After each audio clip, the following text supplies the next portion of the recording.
For more than 2 decades, Graham Norton has been the master of television's most unpredictable sofa. His late-night show has welcomed hundreds of celebrities, creating some of the funniest, strangest, and most viral moments ever broadcast.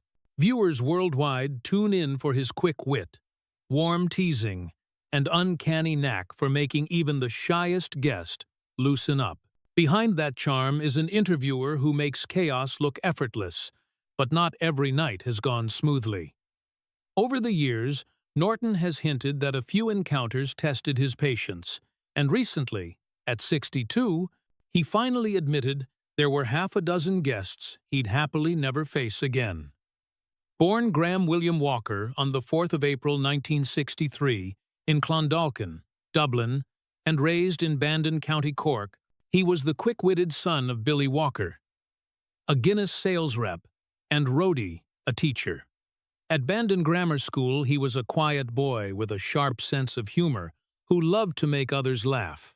He studied English and French at University College, Cork, but soon realized the lecture hall wasn't where he belonged. Dropping out, he headed for London and the stage, enrolling at the Central School of Speech and Drama, taking the new name Graham Norton. London was a grind of part-time jobs and tiny venues until his eccentric stand-up acts began drawing crowds. In 1996, standing in for Jack Docherty on Channel 5, his cheeky humor and fast timing electrified viewers. 2 years later, Channel 4 launched So Graham Norton, a gleefully risque mix of celebrity guests, odd games, and viewer pranks, and it became a cult hit, followed by V. Graham Norton and a stack of BAFTA awards. By 2007, the BBC gave him a bigger stage, The Graham Norton Show, where multiple stars share one couch and the fun multiplies. It became a global phenomenon and confirmed him as Britain's most beloved talk show host. Mickey Rourke tops Norton's Never Again list. The actor's appearance was the opposite of the show's usual fizz. Slumped posture, one-word replies, and long silences that even Norton's best improv couldn't fill. Viewers described the tension as painfully polite. For once, the host's quicksilver humor met a wall of indifference. Next came Mark Wahlberg, whose 2013 visit veered in the opposite direction, too much energy and far too much alcohol. From his first entrance, he interrupted everyone, including Sarah Silverman, cracked disjointed jokes, and finally climbed onto Norton's lap mid-show. Ever the professional. Graham smiled through it, but later admitted he was just out of it. The moment became infamous. Half the audience laughed. The other half hid behind their hands. Third was Robert De Niro. Revered but notoriously hard to interview.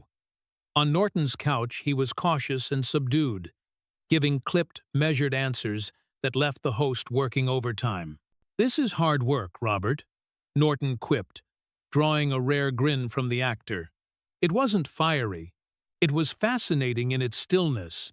But for a host built on momentum, it was exhausting. Then there was Kevin Costner, whose calm seriousness clashed with the show's mischievous rhythm. He wasn't rude. He just didn't play along. Jokes sailed past him, and his literal replies slowed the pace to a crawl. Norton later reflected, "Some people just aren't made for this format, and that's fine, but it can make for a very long show." The fifth name was Harvey Weinstein. Long before his crimes were exposed, Weinstein appeared on The Graham Norton Show and instantly dominated the room, cutting off guests and steering every topic toward himself. Norton kept the peace on air, but later admitted the atmosphere had been palpably uncomfortable. "Looking back," he said after the revelations, "it all makes sense." The episode now sits like a warning light in his career. Finally, Daryl Hannah. Her visit is, by Norton's own admission, the hardest interview I've ever done. She offered one-word answers, avoided eye contact, and seemed utterly disengaged. Even his trademark charm couldn't break the ice. The segment dragged into long, painful pauses, a talk show host's nightmare, and taught him that humor can't fill silence when a guest simply doesn't want to be there. Off camera, Norton's life is as grounded as his delivery is flamboyant. Openly gay from early in his career, he credits his mother's support for giving him courage in an era far less accepting. He divides his time between broadcasting, hosting Eurovision, BBC, New Year's Eve, and Virgin Radio, and quieter passions, reading, painting, classic cinema, and long walks in rural Ireland. His novels and memoirs reveal the same blend of irony and empathy that defines his television style. Through it all, Graham Norton has turned awkward silences, wild confessions, and bursts of laughter into an art form. Even on nights when the red sofa runs cold, he stays what he has always been, a quick, kind observer of human absurdity. And that, more than any viral clip, is why the world keeps tuning in.